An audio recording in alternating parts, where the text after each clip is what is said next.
lo que ustedes entregaron de la tarea pasada, de esta tarea de esta semana, yo la mayoría las pude corregir, hasta los que entregaron hoy a las 10 de la mañana los pude ver, los que entregaron después de las 10, que eran poquitos, no estuve con la computadora, así que no pude ver los que entregaron después de eso. Pero vamos a trabajar, porque después vi que sí, que ya entregaron todos, así que ténganse o vayan buscando lo que ustedes hicieron, el trabajo que entregaron.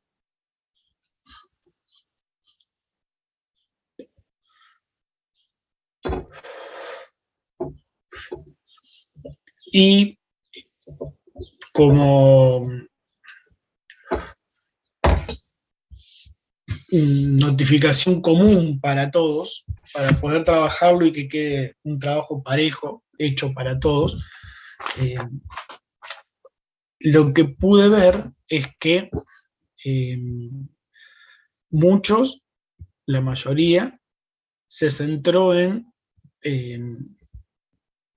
describir o dibujar el nefrón y describir las cosas que sucedían en el nefrón, algunos más completos, otros un poco menos completos, pero se olvidaron de lo que enunciaba la consigna, que era, bueno, esto que están ustedes esquematizando acá, cómo contribuye al mantenimiento de la homeostasis. Porque si ustedes dibujaban en tal porción se reabsorbe agua, en tal porción se reabsorbe sodio, en tal porción se reabsorbe glucosa, por ejemplo, y quedaba ahí, no estaban contestando a la parte importante que era, bueno, esto que se está reabsorbiendo o esta función que se está cumpliendo en este lugar específico, ¿de qué manera contribuye a la homeostasis? ¿Sí? Entonces, lo que tendríamos que hacer es partir del concepto de homeostasis y a partir del concepto de homeostasis ver cómo hacemos para que cada una de las porciones del nefrón responda a ese mantenimiento de esta homeostasis. ¿Estamos? O sea, estaba bien, en líneas generales estaba bien el trabajo porque dibujaron y completaron y pusieron, pero les faltó la articulación con el concepto de homeostasis. A la mayoría, algunos lo hicieron, pero la mayoría no. Entonces también, para no escribir en cada una de las retroalimentaciones, chicos, faltó poner esto, bueno, vamos a trabajarlo acá, entonces lo cerramos acá el tema entre todos y lo vamos haciendo para que, como les decía, quede un trabajo parejo para todos, para que les sirva para estudiar. ¿Sí? Porque la idea de esto es justamente que les sirva para estudiar. Hay trabajos que lo hicieron bárbaro y por ahí anotaban una chorrera de movimiento de 20 iones. Y seamos sinceros, cuando ustedes tengan que estudiar eso, no van a estudiar los 20 iones a ver cómo se mueven y qué es lo que pasa. Entonces vamos a centrarnos en lo importante de cada porción para que sea un trabajo que sea productivo y les sirva en definitiva. ¿Estamos? Así que bueno, y lo vamos a ir haciendo entre todos. Entonces, la consigna era esquematizar el nefrón y ver qué función o qué es lo que sucedía en cada una de esas porciones para contribuir con el mantenimiento de la homeostasis. Entonces, como primer concepto, tenemos que ver qué es la homeostasis para ver qué es lo que vamos a mantener. ¿Qué es la homeostasis entonces?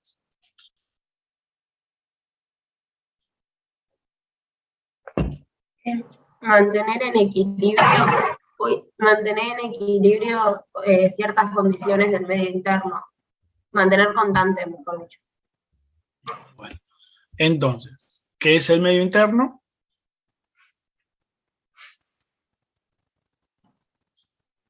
Mantener constantes condiciones del medio interno, diferentes condiciones. Eso es homeostasis. ¿Qué es el medio interno?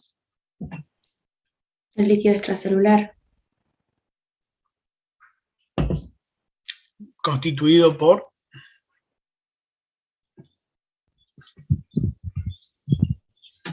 Por el plasma y el líquido intersticial. Por el plasma y el líquido intersticial. Entonces, estos son los conceptos sobre los cuales vamos a basarnos. Y en la definición de homeostasis, nos decía Luisina, que hay que mantener ciertas condiciones. Bueno, ¿cuáles son esas ciertas condiciones? El pH, la temperatura, la presión. La osmolaridad.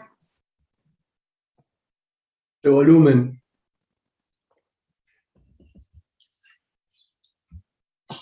¿Qué más? Los electrolitos y la cantidad de agua también, que va con el volumen.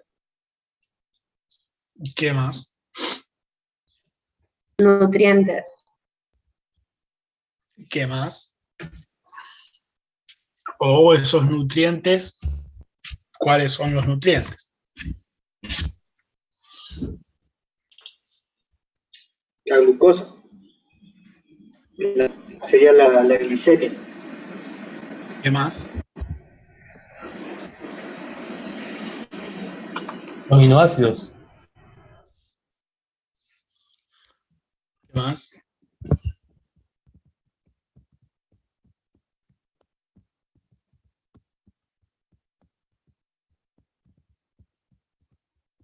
Proteínas.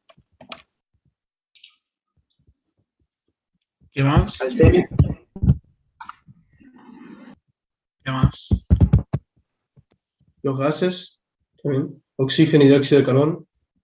Ujú. Bien. Entonces, tenemos toda esta lista de cosas que forman parte de las ciertas condiciones que hay que mantener para que ese medio interno sea compatible con la vida. Entonces, del sistema renal, ¿cuál de todas estas condiciones va a estar contribuyendo para mantener? El pH. Ujú,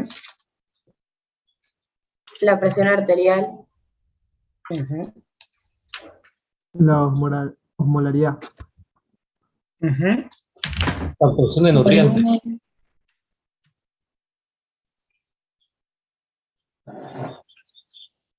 Ajá, ¿qué más?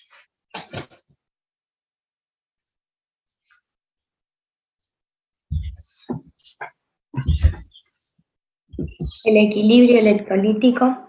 Hidroelectrolítico. Bien. ¿A partir de qué estructura el sistema renal va a poder cumplir con estos mantenimientos? La nefrona. A partir de la nefrona. ¿Cuáles son los componentes de la nefrona?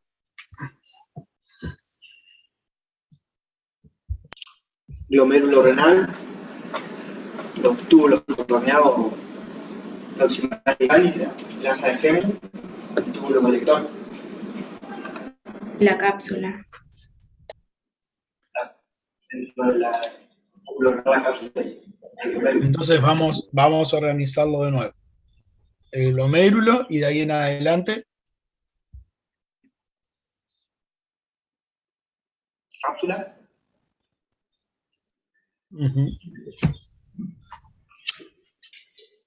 Después el túbulo proximal, el asa, el túbulo distal y después el colector. ¿Cuáles son los tres mecanismos por los cuales el nefrón va a cumplir con sus funciones? La reabsorción, la secreción y la excreción. La filtración. La filtración. Y la filtración. Y a nivel general, ¿cuáles son las funciones del sistema renal? Endocrina, metabólica y excretora. Bien. Bueno, entonces con toda esta introducción vamos a la consigna del trabajo.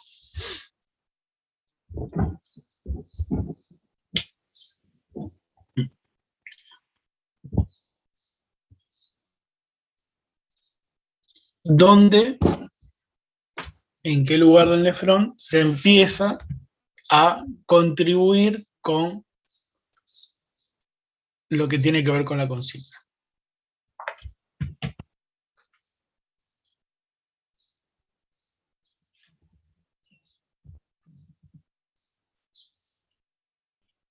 A nivel del glomérulo no ocurre la filtración. A nivel del glomérulo ocurre la filtración, que es el primer paso para que puedan ocurrir el resto de las funciones, ¿no? Porque si no tenemos filtración, no podríamos estar haciendo nada. Entonces, una vez que hicimos la filtración, nos encontramos ya en la cápsula de Bowman y pasamos al túbulo contorneado proximal. Bueno, ¿qué es lo que sucede en el túbulo contorneado proximal? Que nos va a permitir mantener las condiciones homeostáticas. La reabsorción y la secreción. Uh-huh.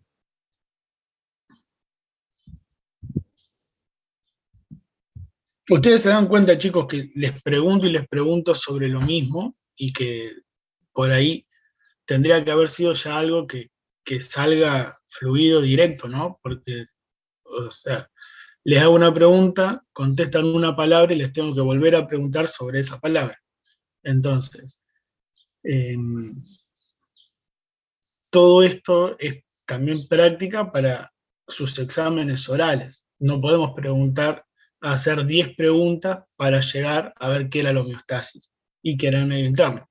Entonces, cuando preguntamos homeostasis, tienen que definir homeostasis y ya solo, como están hablando de medio interno, tienen que definir el medio interno, más no sea con las 6 palabras que estamos mencionando, porque no estamos desarrollando todavía, pero no podemos tener un examen que dure 25 minutos, en donde 20 minutos estemos preguntando nosotros, ¿sí? Sino que tienen que empezar a articular y empezar a hablar como corresponde. Entonces, si se pregunta qué es lo que sucede en el túbulo contorneado proximal, y ya habíamos dicho de antemano, ¿no?, que hay reabsorción, hay secreción, etc., lo que estamos viendo es qué es lo que pasa en el túbulo contorneado proximal que tiene que ver con la homeostasis, que era la consigna del trabajo que ustedes hicieron. Entonces, ¿qué es lo que sucede en el túbulo contorneado proximal? Profe, Sí. ¿se podría haber puesto el trabajo que en el proximal contribuye al mantenimiento de la glicemia por la absorción de glucosa? Reabsorción de glucosa. Ajá. ¿Hay reabsorción de glucosa a ese nivel?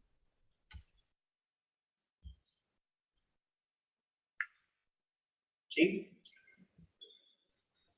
Entonces, sí, al poder reabsorber la glucosa a ese nivel, que es el lugar en donde, si no la reabsorbes, se estaría eliminando, entonces estaremos perdiendo glucosa, que no es la idea, por ende contribuye a regular la glicemia, no a nivel hormonal, como ya estudiamos con los temas anteriores, sino que ya desde el punto de vista de la función renal de no perder glucosa y mantenerla dentro del medio interno. ¿Sí? Si bien después hay otra de las funciones, que es la metabólica, que ya vimos, que se encarga de la gluconeogénesis, entonces también tiene que ver con el metabolismo de la glucosa, pero cuando estamos hablando del proximal, entonces sí, por medio de la reabsorción, estamos evitando que la glucosa se pierda con la orina. Así que sí. Entonces, una de esas condiciones sería la glicemia, y de esa manera estaría introducido el tema. Tendríamos que ver de qué manera se lleva a cabo esa reabsorción.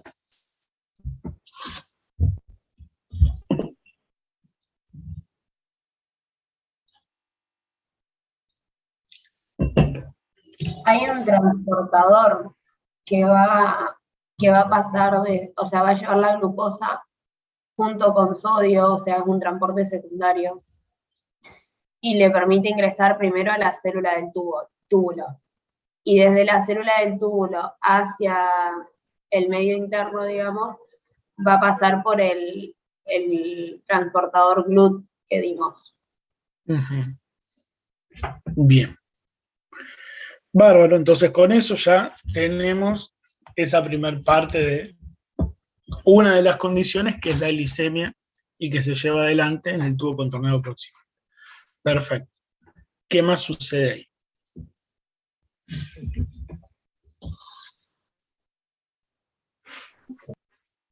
La reabsorción de los aminoácidos.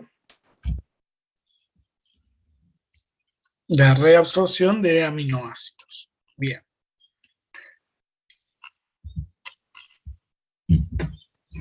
¿De qué manera? También por un transportador. Ujú. Del túbulo pasa a la célula. Bien, ¿y qué diferencia habíamos hablado que existía entre el transporte de glucosa y el transporte de aminoácidos? El de glucosa se satura, Ujú. ¿puede ser? Bien, bien, muy bien, Candela. Bien, entonces tenemos glucosa, tenemos aminoácidos, los estuvimos reabsorbiendo, vimos la forma en que se transportan, y con esto entonces estaríamos hablando de ya dos condiciones del medio interno. ¿Qué más? La absorción del sodio.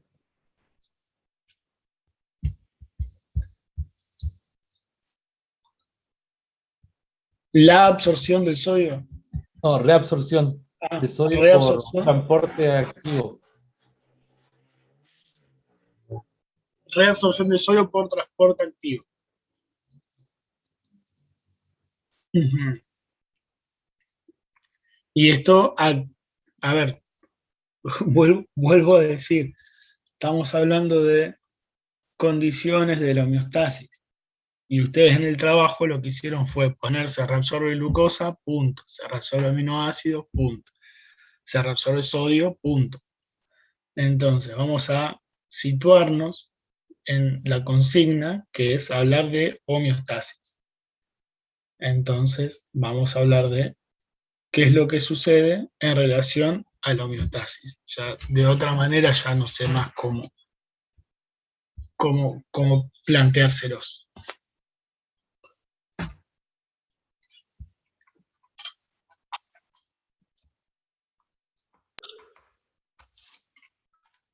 Profe, sería Sí, discúlpame. Yo lo No. pensaba porque el sodio es una molécula homóticamente activa, también ayuda a la osmolaridad. Bueno, Atrayendo entonces el sodio eso interno. es lo que tenemos que decir, Cristian, y para todos. Estamos ya, vuelvo a repetir, porque como ya lo repetí antes, entonces vuelvo a repetir otra vez, dejemos de dar respuestas que sean de una palabra, sino que empecemos a hablar con lo que ya sabemos de fisiología. No podemos seguir respondiendo como si hoy fuese la primera clase de fisiología que tienen en el año. ¿Estamos? Entonces, ahora sí, fíjate que con nada de esfuerzo pudimos armar que se reabsorbe sodio y que eso contribuye a la osmolaridad y que eso tiene que ver con el medio interno, porque, etc. ¿Estamos? Entonces, ese esfuerzo y ese trabajo lo tienen que hacer ustedes. Yo ya lo hice cuando tenía 19 años y estaba cursando oficio, ahora les toca hacerlo a ustedes.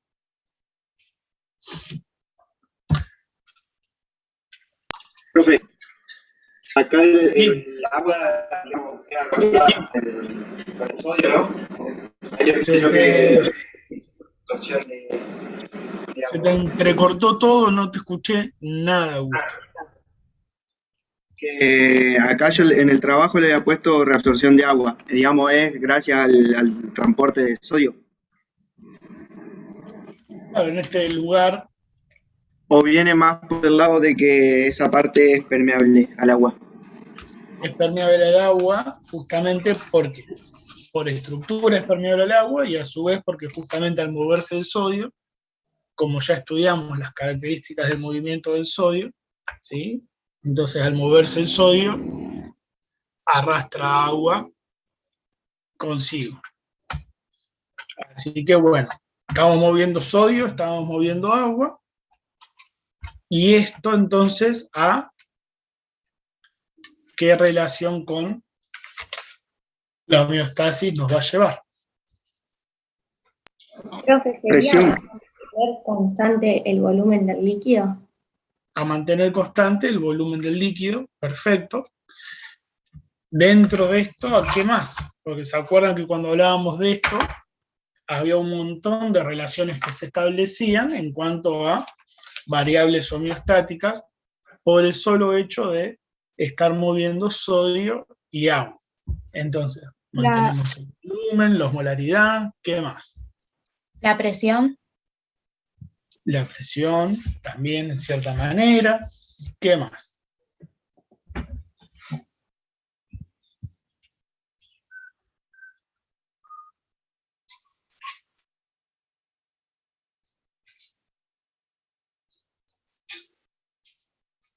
Lo escucho.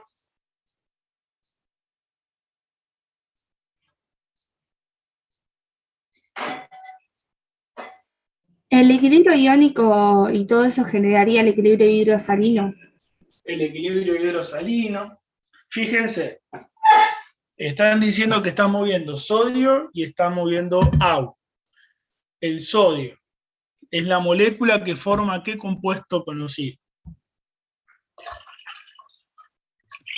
La sal. Cloruro de sodio, que interviene en la osmolaridad y, por ejemplo, con la hormona aldosterona, eso va a influir también en la presión arterial. Bien, bien. Y fíjense entonces, ¿el cloruro de sodio qué es? La sal. La sal. Entonces, si estamos viendo sal y agua, estamos hablando del equilibrio hidrosalino. ¿O no? Bien. Y a su vez, si hablamos de equilibrio hidrosalino, estamos relacionando los componentes químicos que hay disueltos en el agua. Entonces, ¿eso qué es? Osmolaridad. ¿Sí? Cuán concentrado o cuán menos concentrado esté, estamos hablando de la osmolaridad. Bien, y a su vez, esas moléculas, ¿tienen alguna carga eléctrica? Sí. Entonces, si tienen carga, ¿cómo se llaman? Iones. Iones. Si hablamos de iones disueltos en el medio, ¿de qué estamos hablando? Electrolitos. De electrolitos. Equilibrio iónico. Y de equilibrio iónico, de equilibrio electroquímico. ¿Sí? Entonces, todo esto, al poder mover sodio y agua, estamos hablando de todas estas variables que tenían que ver con la homeostasis. Muy bien. Profe, te hago una consulta. Sí, Luisina. En la parte que sería ascendente y gruesa del asa de Herle, Ajá. ahí era impermeable al agua. En ese caso, ahí se va a reabsorber solo el sodio, o sea, no va a ir acompañado del agua, Ujú. Sí, a menos que estén las acuaporinas. a menos que estén las acuaporinas y podamos aumentar eso. Pero ¿cómo se movía hacia el intersticio el sodio en ese lugar? Es activo el transporte. Es por transporte activo. O sea, es permeable, pero tenés que hacer un laburito para poder sacarlo. No como en los otros lugares, en donde es permeable completamente, por así decirlo, en donde por una diferencia de concentración se mueven de donde hay más a donde hay menos. En este caso nosotros vimos que en ese lugar el intersticio ya se está haciendo bastante saladito. Entonces, para poder mandar hacia el intersticio que ya es salado, tenemos que gastar energía porque estamos mandando desde un lugar donde hay menos concentración a donde hay mayor concentración. Por eso el transporte en ese lugar ya es activo. Pero bueno, no lleguemos todavía ahí. ¿Qué más sucede en el tubo contorneado proximal?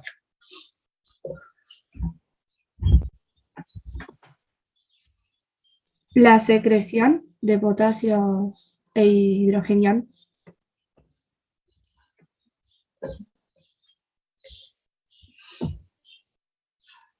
¿Y a qué corresponde esto? A la función de ácido base. Con la secreción de hidrogenio estamos contribuyendo a la función ácido-base. Solamente secreción de hidrogenio. Había No, dicho puede inyectar bicarbonato también, según lo que se necesite. Uh-huh. ¿Qué decías, Yamila? que dije también de potasio. Uh-huh. Y aparte de esto, ¿qué pasa con el bicarbonato? Se reabsorbe. Se reabsorbe. Bueno. ¿Y cómo es el juego que se da entre reabsorción de bicarbonato y secreción de hidrogenio? Actúa la anhidrasa carbónica. Bien, Valentina.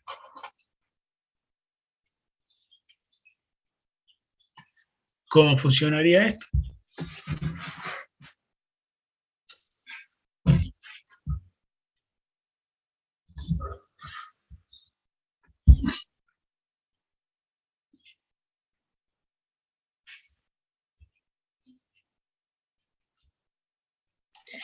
Profe, ¿no es que en el líquido extracelular, por ejemplo, si es alcalino, se va a eliminar bicarbonato y se va a conservar hidrogenión? En cambio, si es ácido, se va a eliminar hidrogenión y se va a conservar bicarbonato. Bien. Esto sería, en teoría, está bien lo que tendría que suceder y por ahí lo que sucede, pero dijimos que la ecuación estaba determinada por qué movimiento principalmente. El del bicarbonato, que se secreta más o menos de acuerdo al pH. La regulación del pH a este nivel va a depender del juego que haya entre reabsorber mayor cantidad de bicarbonato o reabsorber menor cantidad de bicarbonato según lo necesario, al margen de conservar o eliminar los protones.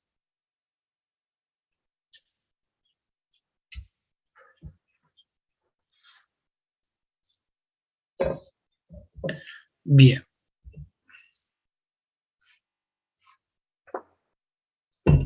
Bueno, después del proximal, ¿qué viene?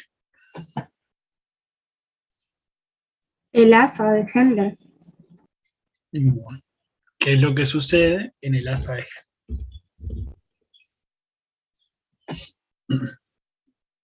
En la parte fina descendente se genera la permeabilidad al agua y hace una mayor concentración.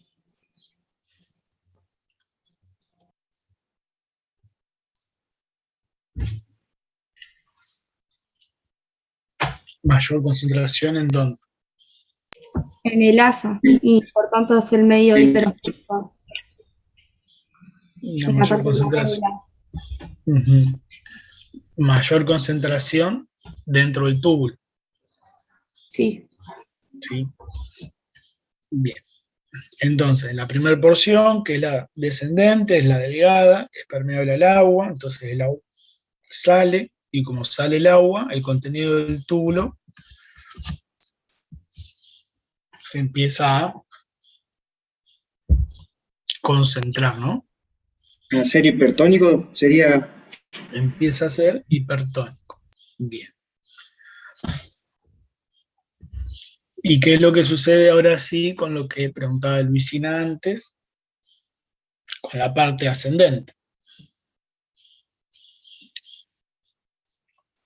Se va a estar reabsorbiendo sodio y otros iones también. con transporte activo y hace que la concentración en el asa, o sea, cuando termina el asa ascendente, quede de 100 miliosmoles.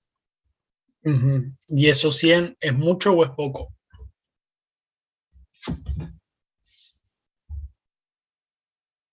A comparación de lo que venía dentro del túbulo, es un poco. Bien. Entonces, en relación a la osmolaridad, ¿cómo estaríamos ahora? Hipotónico. ¿Es hipotónico o es hiposmótico? Bien. Bien. ¿Y cómo se me está tornando el medio intersticial en este lugar? Hiperosmótico. Hiperosmótico, bien, en todo el Y intersticio. eso es lo que permitía el conservar el agua. Ujú. Así es. En este momento, solamente tenemos que hablar de lo que sucede con el asa.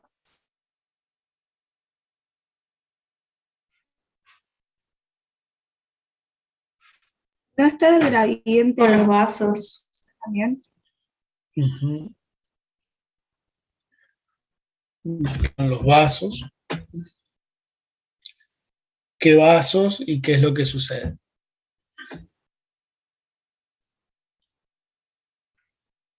Era que el sentido de la circulación de los vasos era contraria al sentido de la circulación dentro del asa. Ujú. Bien. Bien.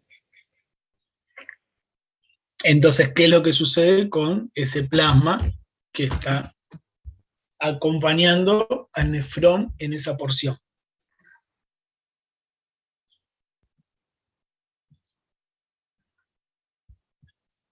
En la parte que sería descendente, que es la que acompaña a la parte ascendente del asa, se empieza a hacer más, o sea, su osmolaridad empieza a subir porque en la médula tiene el gradiente, entonces cuando se va introduciendo en la médula se va a hacer más concentrado. Y después en el retorno, en la parte venosa, va volviendo al original. Bien. ¿Y esto por qué se daba entonces? ¿Cómo establecemos? Ahora ya sabemos lo que sucede en el asa y ya sabemos lo que sucede en los vasos. Entonces, ¿cómo establecemos la relación de la osmolaridad dentro de cada uno de los compartimentos, entendiendo ya lo que sucede con las dos estructuras por separado?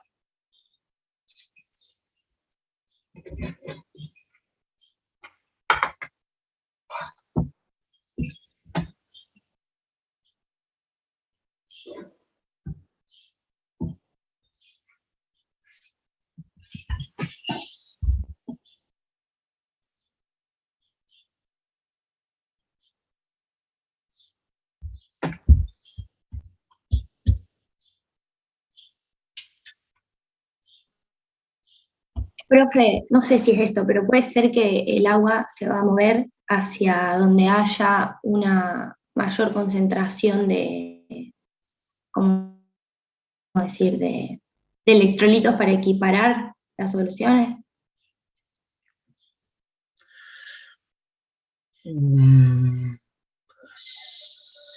Sí, o sea, sí, pero ¿de qué manera entonces lo estaría haciendo? Por osmosis. Pero, el agua se puede mover en cualquier lugar del asa de Henle a su gusto, según las concentraciones. En la parte permeable, ¿no? En la parte permeable, sí. En el asa descendente. Ujú. Bueno.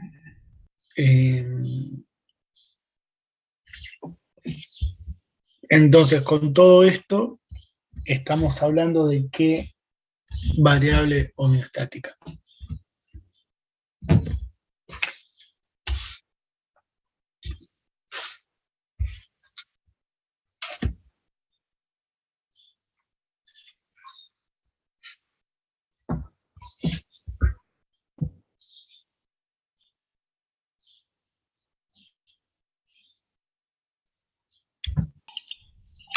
Volumen, profe.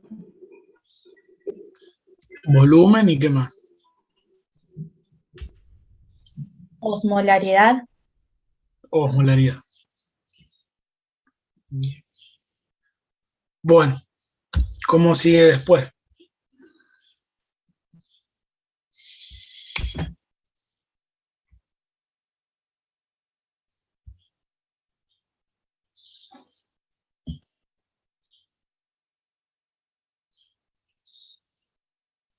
Ya pasamos al otro tubo. Profe, tengo una pregunta. Sí, Milagros. Esto de que se continúe reabsorbiendo cloruro de sodio. Yo leí algo en el apunte de que era un sistema intercambiador y multiplicador, que decía como que el cloruro de sodio puede que aumentaba su concentración en el intersticio medular y eso hace que permite la concentración de la orina. Claro. Todo este sistema se llama sistema multiplicador de contracorriente. ¿Sí? Porque, por un lado tenés lo que sucede en el tubo, por otro lado está acompañado con lo que sucede en los vasos, entonces ahí tenés dos estructuras que tienen que ver con ese movimiento, y a su vez, a esto lo multiplicás por los millones de nefronas que tenés.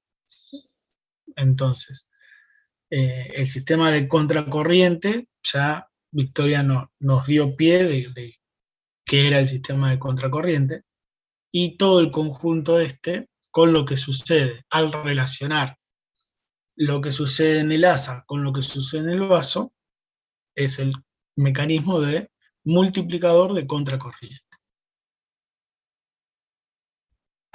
Bien. Por eso les preguntaba, entendiendo las dos estructuras por separado, bueno, ahora qué es lo que sucede con las dos estructuras juntas. Pero bueno, no tuvieron ganas, vamos de nuevo al distal, sigamos con el distal y vemos a ver qué es lo que sucede en el distal.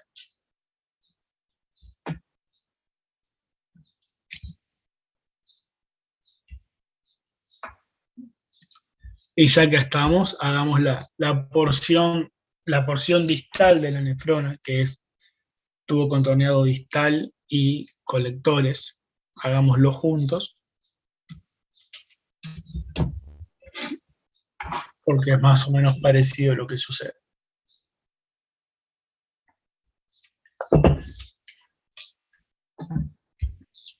En ambos van a estar actuando las hormonas, la vasopresina y la aldosterona. En la vasopresina va a estar actuando en casos de hiperosmolaridad en la sangre, digamos, en el medio interno, mejor dicho. Van a estimular a los osmorreceptores y eso hace que se estimule la vasopresina. Entonces, va a estar actuando justamente para conservar agua, que actúa en un receptor que es de proteína GS, y es lo que va a estar haciendo que las acuoporinas se produzca la translocación y puedan ingresar agua por las partes que son impermeables. Bien. Bárbaro. ¿Qué otras hormonas también contribuyen aquí? La aldosterona, La aldosterona. reabsorbiendo el sodio y aumenta la volemia y la presión arterial. Bien. La renina, que en la mácula densa donde sería el túbulo contorneo distal, es como, sería doblado y se junta con la arteria aferente, y en ese sector va a estar todo el aparato yuxtaglomerular, donde se secreta por cambio sería por cambio cuando hay un aumento, era un aumento, sí, aumento de las concentraciones del sodio, ¿no? Sí, para la renina.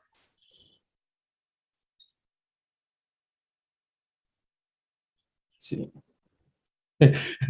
No sé, ¿a vos te parece?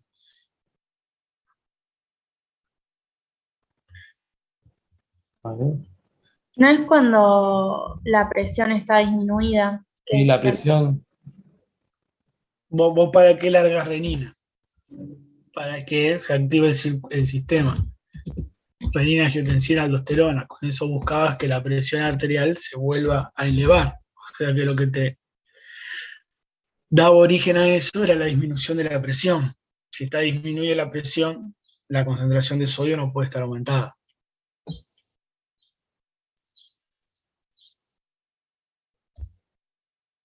¿Sí? Profe, entonces tengo una dudita. Las células de la mácula densa, ¿censaban la baja de presión o el contenido del túbulo distal? El contenido del túbulo distal. Claro, que viene a causa de una baja presión. El contenido del túbulo distal porque es la osmolaridad lo que va a estar determinando que esto actúe para que se modifique la tasa de filtración. ¿Sí? Y después sí, en consecuencia, como cada vez que hablamos de osmolaridad, tiene que ver con el volumen, tiene que ver con los electrolitos, tiene que ver con todos estos equilibrios, sí, termina repercutiendo de alguna manera en la presión, porque si modificamos el volumen, modificamos la presión. ¿Sí? La mácula densa lo que te va censando es el contenido de ese túbulo. Bien. Bueno, en líneas generales, entonces el trabajo que presentaron tendría que haber estado orientado más a esta forma de ir buscando, entonces, con las características que ustedes escribían, ir viendo a qué parámetro de la homeostasis apuntaba con cada una de esas modificaciones. Como propuesta, en el tiempo que nos queda, que no es mucho, pero bueno, es un rato, reacomoden el trabajo que hicieron para que responda a la consigna que se les había planteado en lo que fuimos viendo hoy, ¿sí? Así les queda armado a como mejor les cuadre para poder estudiar. ¿Sí? No sé si tienen alguna duda, alguna pregunta en relación a esto. Sí, profe, ¿no nos faltó nombrar las hormonas que actúan a nivel del glomérulo? Las Que hormonas serían que actúan a nivel del glomérulo, que serían la angiotensina 2, que produce una vasoconstricción de los capilares, va a aumentar la resistencia arterial y por lo tanto la presión arterial. bien, ahí tenés otra. Cuando recién al final hablamos del sistema renina, angiotensina, aldosterona, bueno, esa parte está involucrada en eso, y con esa variable, bien candela, con esa variable de la presión arterial. Ya hablando particularmente de presión arterial, vieron que, como decíamos recién, por medio de varias cosas separadas, podemos llegar a contribuir con el manejo de la presión arterial. Pero con esta en puntual, hablamos específicamente sobre el mantenimiento de la presión arterial. Bien, Candela. Profe, para poder pasar en limpio la regulación de la osmolaridad, ¿actuaría en la regulación el sistema multiplicador de contracorrientes y la reabsorción del sodio en el túbulo proximal? Bien, gracias. Y también nos faltó otra, Candela, con el tema de las hormonas, que es la que tiene que ver con la calcemia. No sé, bueno. La paratormona a nivel del túbulo distal, que reabsorbe calcio. La paratormona, que se encargaba de reabsorber calcio.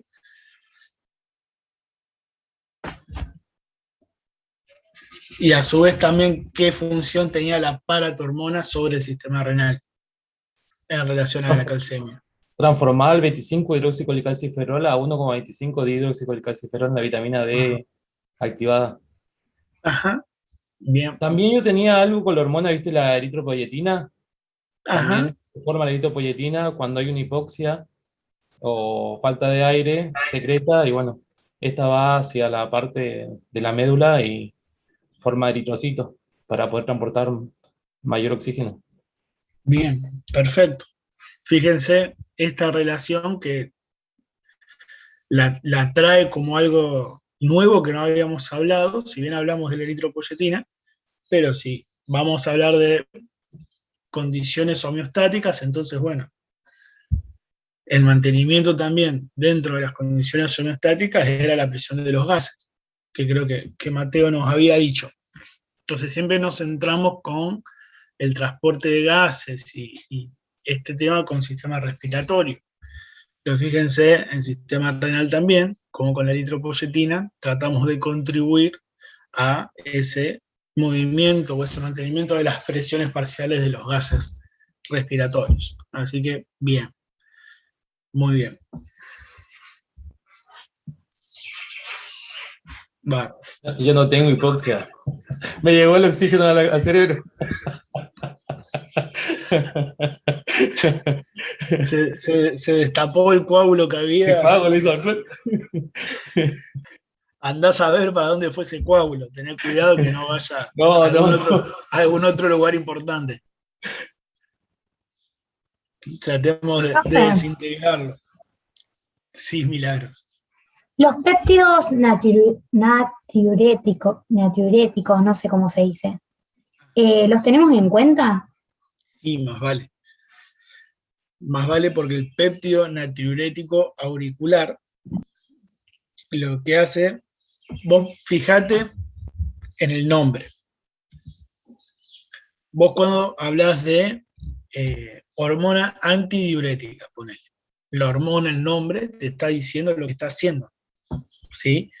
Antidiurética se opone a la diuresis, por lo tanto, eliminas menos agua en orina, estás produciendo menos orina, por lo tanto, eliminas menos, y, bueno, estás trabajando con la reabsorción de agua. El péptido natriurético, el nombre, ¿qué te está diciendo? Natriurético.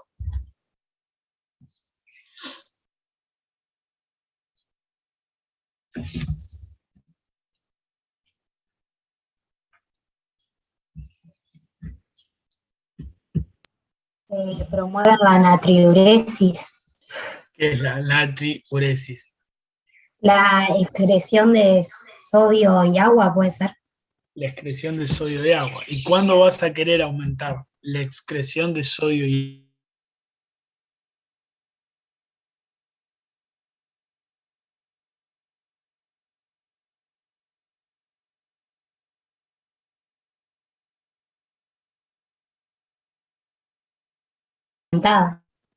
Cuando estés aumentado, la forma que tenés de disminuir la presión es disminuyendo el volumen del medio interno.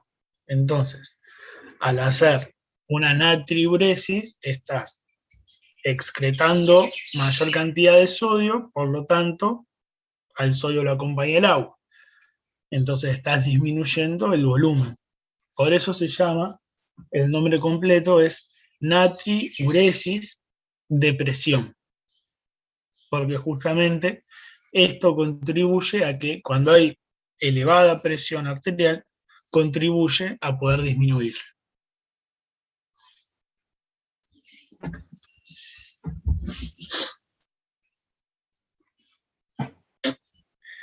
Bien. Bien, bien.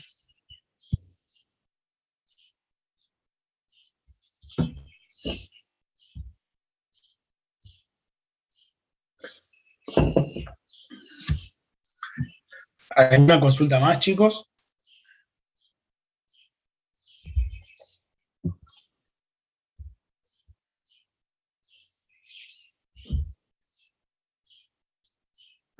Bueno, pónganse a trabajar con el con el trabajo y lo que vaya surgiendo vayan preguntando, cualquier cosa. Profe, Sí, Augusto. ¿Cómo te digo? La hipertonicidad, ¿se da en la corteza o en la médula? O sea, viste que va de mayor a menor. Ajá. ¿En la corteza y en la médula o solo en la médula? En la médula es En la donde médula. nos interesa.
Bueno, chicos,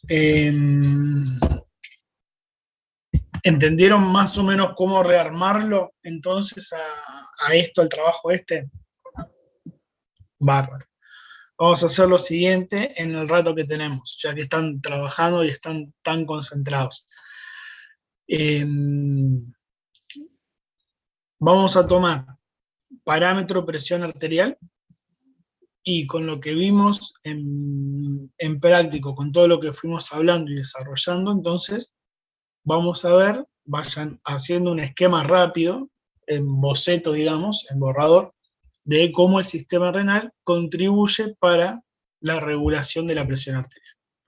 ¿Tá? Si lo quieren hacer como lo vimos en el práctico, pasado y en teórico, si quieren, tomen como parámetro presión arterial y vean globalmente cómo se regula la presión arterial. Y ahí van a caer a cómo contribuye el sistema renal.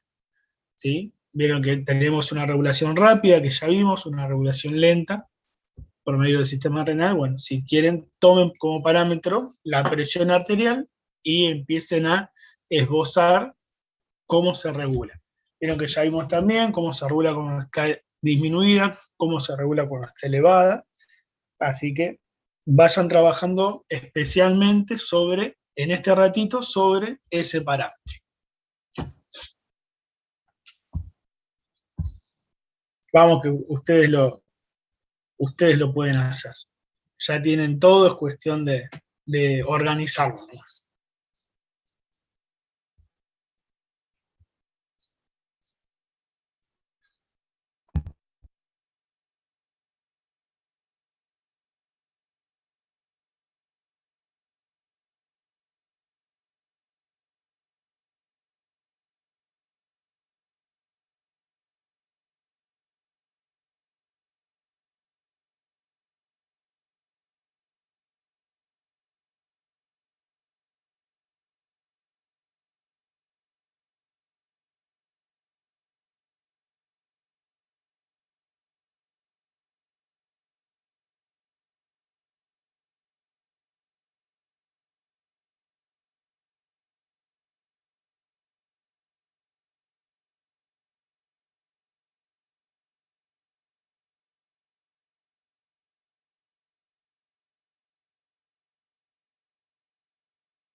¿Cómo viene eso, chicos?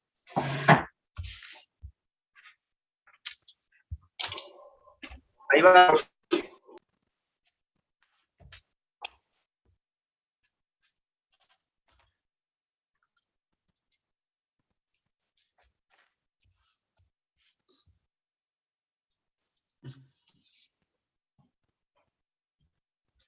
Estamos para ver qué es lo que fueron colocando.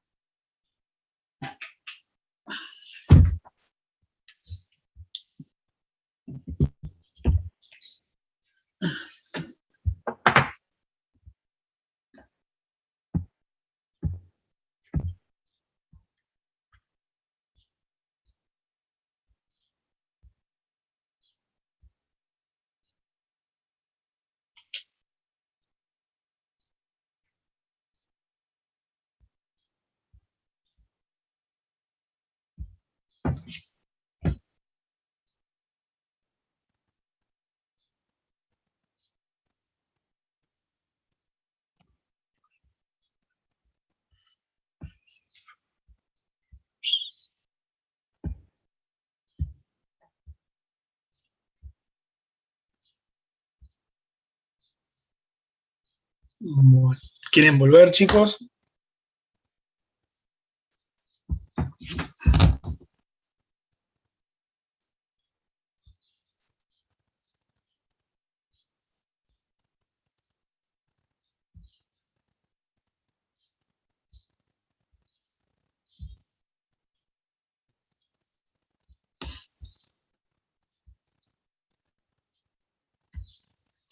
Bueno, ¿cómo lo fueron armando? ¿Alguno que quiera? Sí, Juliana. Puede ser que cuando la presión arterial está disminuida, se estimulan los vasoreceptores y a nivel del hipotálamo se libera la vasopresina. Entonces va a generar vasoconstricción y se ahorra agua en el túbulo distal y así aumenta la presión. Bien, eso bien llevado a lo que sucede con el sistema renal. Sí. Bien. Muy bien.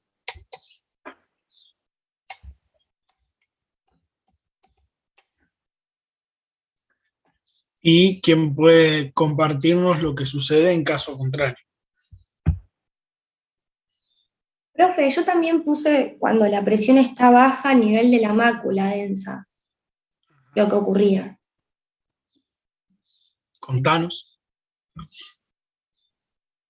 Puse que, bueno, cuando la presión está baja, la mácula libera sustancias parácrinas para dilatar la arteriola aferente.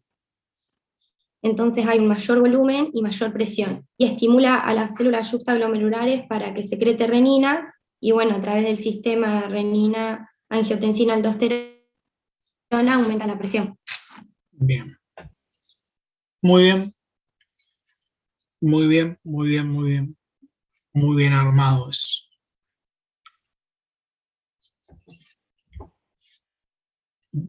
¿Alguien tiene algo más para compartir en relación a esta parte? Yo estaba más o menos esquematizando el mecanismo. Bueno, bien. Lo que dijeron las chicas está bien, si lo quieren organizar de esa manera, está muy bien. Y cuando la presión está aumentada, ¿qué sucede?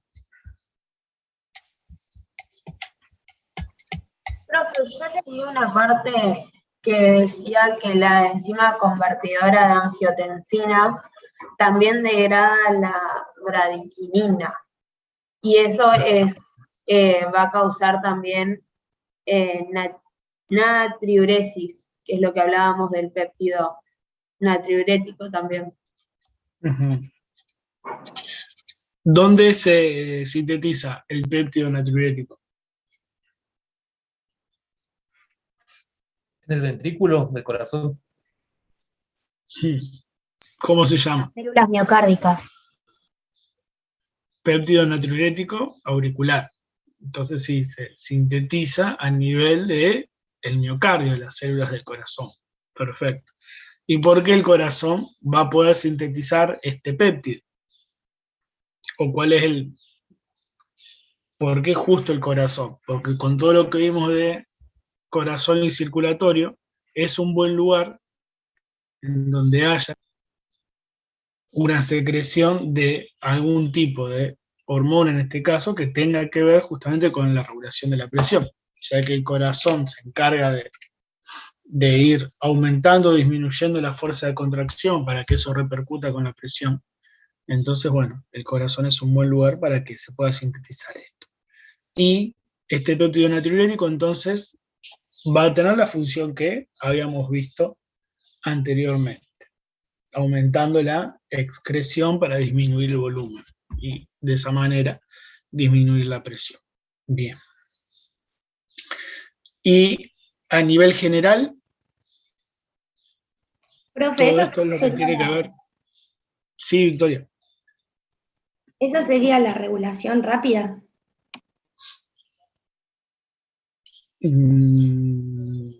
No. ¿Qué actúa más rápido, el sistema nervioso o el sistema endocrino? Nervioso. El sistema nervioso. Y esto que estamos hablando está regulado por el sistema endocrino o el sistema nervioso.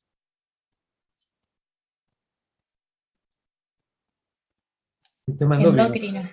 Sistema endocrino. Entonces, todos estos pasos corresponden a la regulación de la presión arterial lenta, que es lenta, es duradera, pero también recuerden que no es que sucede una cosa, se corta y empieza a suceder la otra, sino que van sucediendo a la vez, solamente que una corta antes y la otra va a cortar después.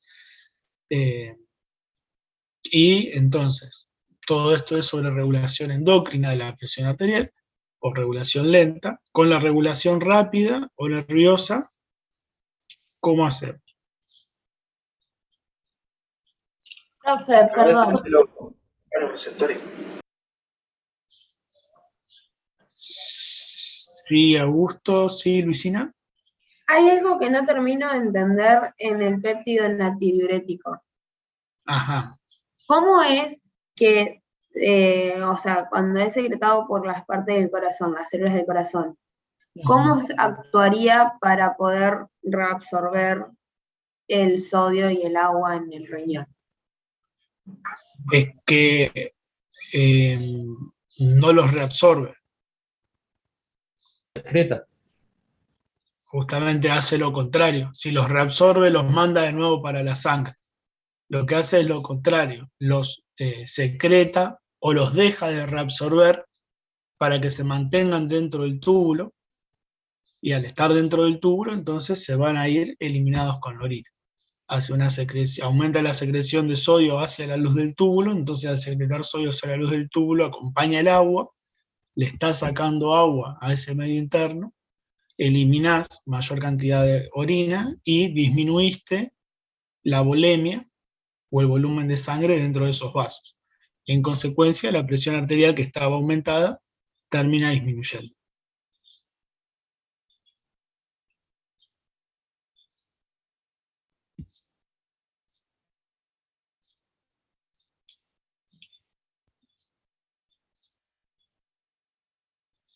No, lo que no me cierra es cómo hace, digamos, para aumentar dejar de reabsorber. ¿Qué Para hace? dejar de reabsorber, Claro, ¿qué hace? bueno, tenemos un circuito armado entre cómo se secreta y el mecanismo de acción. ¿Sí? Bueno, tarea para el fin de semana, ya que tenemos todos los mecanismos de acción, menos el mecanismo de acción del péptido natriurético, vamos a buscar ese mecanismo de acción y lo vamos a ver para la semana que viene, bien explicado porque es el único que nos falta, los otros ya los tenemos a todos, ya sabemos la translocación, sabemos, todos los otros lo sabemos, así que tareita por si no llega a haber tarea para presentar para esta semana, tenemos eso. Sí, vamos a buscar el mecanismo de acción del péptido. Digamos, ¿cómo inhibe la reabsorción? Digamos nada, vamos a buscar el mecanismo de acción del péptido natriurético auricular. No hay sinónimos para esto.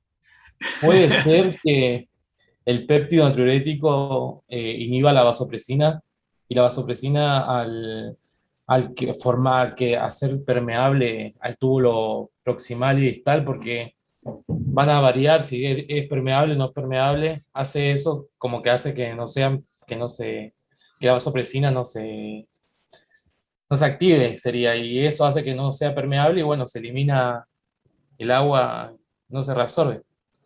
Puede ser, puede ser. ¿Está bien? Lo buscan y lo arman bien. Vos sos medio fan del péptido natriurético, así que me parece que el miércoles cuando nos encontremos lo vas a empezar a explicar vos para todos los chicos. No, la Luisina. ¿La Luisina? La Luisina tiene que explicarlo. Qué va. Che, bueno, y entonces con la regulación rápida, ¿en qué quedamos?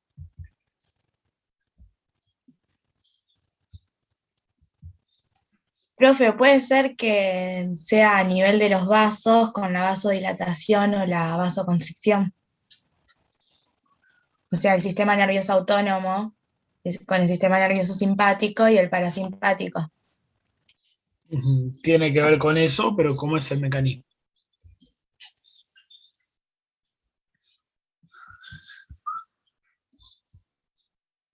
Profe, ¿es lo que vos habías dicho del centro vasomotor? ¿Me estás preguntando o me estás diciendo, Mateo? Porque no me acuerdo. Entonces es una pregunta. Es una pregunta. No sé, vamos a preguntarle a los chicos que te respondan los chicos si tiene que ver con eso.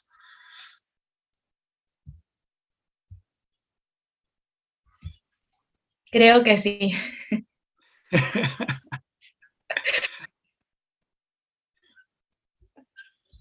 Bueno, por lo menos hay dos que están dentro de todo. Sí. Profe, si estaba aumentada, los receptores detectaban la información, la mandaban por vía aferente al centro integrador, y esta otra vez por una vía eferente se va al sistema nervioso parasimpático y actúa sobre... ¿No? ¿No está? Pero no. Sí está aumentada. No, sí, pero no. No, porque no se va al sistema nervioso parasimpático. Ese centro integrador... Activa el sistema nervioso parasimpático. No, ese centro integrador, que es sí el centro vasomotor, tiene dos porciones, y cada una de esas porciones desprende fibras simpáticas o parasimpáticas dependiendo de la función que tenga que ir a cumplir según el estímulo que recibió. Era la goma azul y blanca. Ajá. Estaba bien, Mateo, lo tuyo. Desde ahí es donde surgen las fibras, no va al sistema a buscar al autónomo como lo vimos nosotros. Pero bueno, ármenlo y el miércoles nos veremos en el teórico, después en el práctico. Recuerden lo de las cámaras en el teórico y bueno, nos estaremos viendo. Trabajen sobre todo esto que hicimos hoy, así lo pueden ordenar mejor y un poco más cómodo a como lo hicieron, ¿vale? Y busquen lo del péptido, esa es tareita para el hogar. Así que bueno, chicos, nos vemos el miércoles. Cualquier cosa, consultan en el campus. Hasta luego, profe. Chao, profe. Profe, gracias.